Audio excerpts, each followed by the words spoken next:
So how many of you guys have said or heard someone say, oh, guess it's back to the drawing board? How many of you guys have heard someone say it like really excited, like, oh, back to the drawing board? Right, because typically we don't always think about starting over joyfully. Now, there's infinite amount of reasons or ways or things that will cause us to start over. So whether it's personally in a new relationship, you're having a baby, you might be moving to a new country, starting a new career after years and years and years or decades of being in one set career, or even professionally, if you're moving to another job, a new role, you have a new employee, or in my case, you get fired. Okay? And you have to start over. It might be your choice or it might not be. So, how do we keep the joy in starting over? How do we allow ourselves to ease into this newfound journey? So with starting over comes newfound opportunities to grow, to embrace change, and to ultimately choose joy. I always lead with that. I always tell people, choose joy. Choose the path that brings you the most joy. Not the one that seems the easiest, not the one that seems the fastest, but the one that brings you the most joy. So what I do when I work with my clients is I help them create a framework that is personalized to their own experience, their own journey, using a few key points of how we keep joy paramount in this journey and how we can take the necessary steps to start over and feel good about it. So we can say, back to the drawing board. First, I invite people to have fun. Whenever you leave me, whenever, I say, I love you, have fun. If you're going to work, have fun. Why? Because I think we create our own experiences. We create our own realities. And just like the affirmations Heidi shared with us, we can reframe and shape the experience we're going to have moving forward, regardless of the beliefs that we had that brought us there. So first, I always say, have fun. Okay? Be curious. When you're curious, you are anxious to know. You get, there's an allure to figuring things out, right? You get excited about it. You get, I'm looking for a word. You get kind of, it makes you a little tingly. So, I'm not just excited, I'm also curious. I'm looking around, what's next? What's next? What's next? What's next? We came here curious to learn about not only becoming a speaker, but what we each have to do to move forward in this process, right? So have fun, be curious. Next, when you're starting over, you have to make a concrete decision to draw a line in the sand. You have to say, I'm going to start over. It has to be a decision. You have to draw a line in the sand and say, okay, let me remember the feelings, not even just my why. I know a lot of people talk about, well, what's my why? What's your why? Hold on to your why. But hold on to the feelings of when you first started, because they're going to change throughout your journey. But holding on to the feelings of why you started is going to bring you back to the place of being curious, the place of where you were like, oh, I really want to do this, that excitement, the allure of what's new and what's going to be discovered in this process. Next, you want to make sure that when you're looking at, okay, why do I have to start over? What happened? What went wrong? Where did it go wrong? And again, I work with my clients to kind of dive deep into these things, because it might be one thing, it might be 10 things. It might be that we've exhausted our resources. That's how I know when it's time to start over. How do we know? We've exhausted those resources.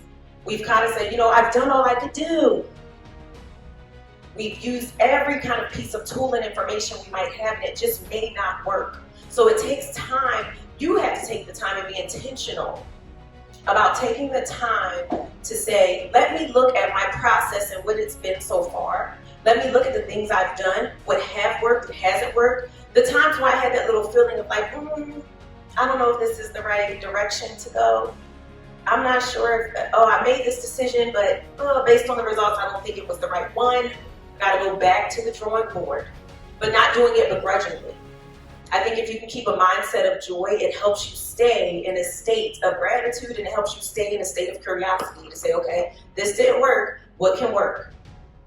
no matter how many times you have to do it. But using these key things, no matter how many times you have to start over, you're going to do it in a way that allows you, that propels you forward even still. So you're going to get a little farther than the last time. So you're going to draw that line in the sand. You're going to make the decision that yes, I have to start over, but I'm going to remember the feelings I had when I started, when I was so excited, when it was fresh and new, because now it gets to be fresh and new again.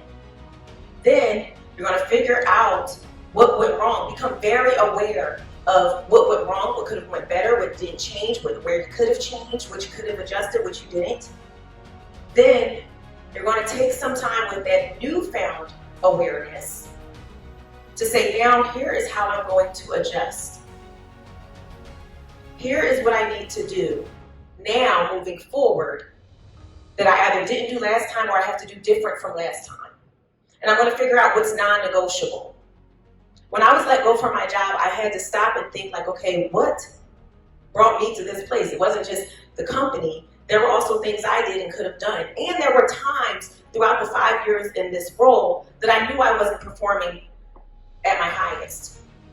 That I knew I wasn't holding my reputation at the highest esteem in this role. Now, during those times, I wasn't sitting there thinking that the whole time. I'm thinking, I'm doing great. You guys just aren't grateful. You don't value me. But I really wasn't valuing the role, the opportunities. I wasn't taking things serious. I got way too comfortable. And these are things afterwards, I had to really look at myself and say, okay, I dealt with an unhealthy work environment, with ineffective, unhealthy leadership. And even though I spoke up about it, I didn't take concrete, actionable steps towards making the changes I could to make the situation better. Now, would that have stopped me from getting let go? I don't know, most likely not. But it would have helped me within that situation have a better mindset. And now I do know, after I've gone back and become aware of some things I could change, some things I had to stop doing, start doing. If I do get into another role, these are definitely things that are non-negotiable. I will only follow good, effective leaders that I know invest in themselves. I'm not mad about the one I had that wasn't, because it taught me incredible, immense lessons. But I also know that the mindset I had while I was in that situation was not a mindset of gratitude and joy. I did things very begrudgingly. When we had projects that didn't work out, it was like, see, I told them this was not going to work out. You didn't listen to me. Now we're doing this. Don't I got time for this? I don't feel like this. It wasn't a joyful experience. And now I know moving forward, when things don't work out, when they are a setback, and this might be cliche, but they are a setup for things to go better, for you to move forward again with a newfound awareness of what could have changed. So in all the things that we do in life, people will start over at least 5 to 7 times in their careers, right? But in life, we have to start over every day, and we have an opportunity to start over every single day. So in that starting over, in that moving forward, no matter what you do, I've given you a few keys to keep in mind, but the most important one I want you to keep in mind when you do start over is to always start over choosing joy. Thank you.